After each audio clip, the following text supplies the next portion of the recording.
Down just a little bit, we'll hear you much better. Okay, is that okay? Let's test that out. Now speak. Is that good? Speak okay. up and let's see if it works. Okay, can everyone hear me? If you get a little bit closer.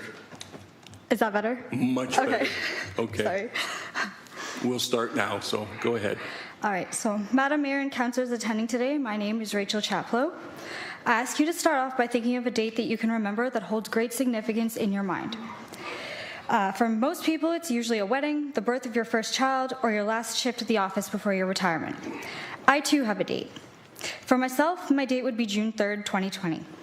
I woke up, texted my fiance, asking why he went to work because I thought he was supposed to have the day off. I got out of bed, made myself a bowl of cereal, and walked back to the bedroom, only to watch the cereal bowl fall slow motion to the rug when I looked to the corner of the room and discovered my fiance unresponsive on the floor. I immediately called 911 and began administering CPR until the paramedics arrived. Tragically, despite multiple attempts to revive him, at 10:25 a.m. on June 3rd, 2020, paramedics informed me that all vital signs were absent and there was nothing that they could do.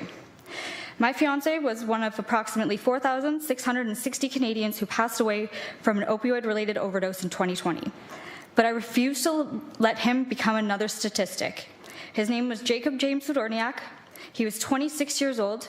If you were here today, his 29th birthday would be in 6 days. Jake was a loving father of 2 beautiful children, a skilled tile installer, devoted partner, and he struggled with mental illness and polysubstance use disorder. I stand before you today as your constituent to not only share my story, but express my grave concern about the proposed budget cuts to specialized mental health and addiction services and the results that they will have on those who depend on these services in Hamilton. Statistics show that mental illness and addiction are serious and growing problems in Hamilton and Ontario and Canada. According to the Canadian Mental Health Association, 1 in 5 Canadians will experience a mental health problem in their lifetime.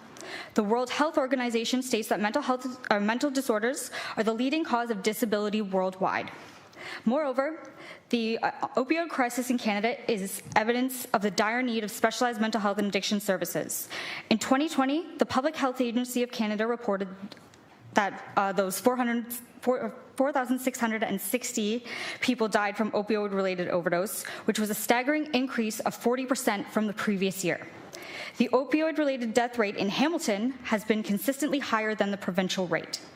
In 2020, Hamilton's opioid-related death rate was 29% higher than that of the provincial rate. In addition, Hamilton had one of the highest opioid-related death rates in Southern Ontario. The proposed budget cuts will have a devastating impact on those struggling with mental health and addiction. And without those services,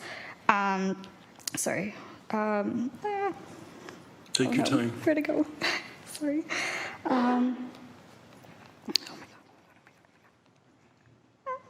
It's okay. Just take your time. So without access to those specialized services, individuals will not receive the support and treatment they need to recover. This will only lead to a larger, more controllable epidemic of loss and suffering. Furthermore, the lack of resources will place a significant burden on our healthcare system, emergency services, and the criminal justice system. It is a false economy.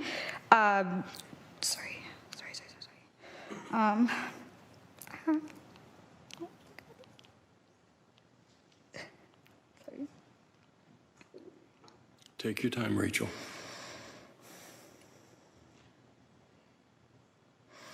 Sorry. It is a false economy to cut funding for mental health and addiction services as it will result in increased costs in other areas. I implore you to reconsider the proposed budget cuts to these specialized mental health and addiction services in Hamilton. Investing in these services is an investment in our community and in the lives of those who are struggling with mental illness and addiction. We cannot afford to turn a blind eye to this growing problem. It's harrowing to realize that my fiance's death 3 years ago was a tragedy that could have been prevented with better access to care and support. It's 2023, and with the opioid crisis showing no signs of letting up, we shouldn't be cutting funding to these vital services. If you've never had to experience the agonizing, gut-wrenching, and exhausting grief that sits with you for years and years after losing someone to mental illness or a substance use disorder, or the what-ifs of secondary losses, I pray you never do. This situation has only gotten worse in Hamilton by cutting funding to these vital services. The horrific stranglehold that mental illness and substance use disorders have over their victims and this family will continue to get worse. Substance use disorders do not discriminate, and unfortunately some people, like myself, are genetically preconditioned to mental illness or substance use disorders. The reality of it is we cannot reduce funding to these services because there will always be a need for it. I would like to thank everyone for giving me the opportunity to share my story today. That being said, my story is just one example of the tragic outcome that will continue if we cut funding to these services. So. Thank you, Rachel. We're sorry for your loss and that tragedy that you experienced. Thank you. There are a couple of councillors that would like to ask you a couple of questions, if you don't mind. Yep. Councillor Wang, please. Thank you, Rachel. Thank you for sharing your story through you, Chair. May I ask, what are the actual program names that you're speaking about in terms of the specialized mental health and addiction services, just so that we know exactly the types of programs that you're referring to? So I'm not too sure of the specific programs. I know, I know one of them was staffing. Okay. In terms of that, but as far as the other ones go, yes, I will admit I'm not too sure. So.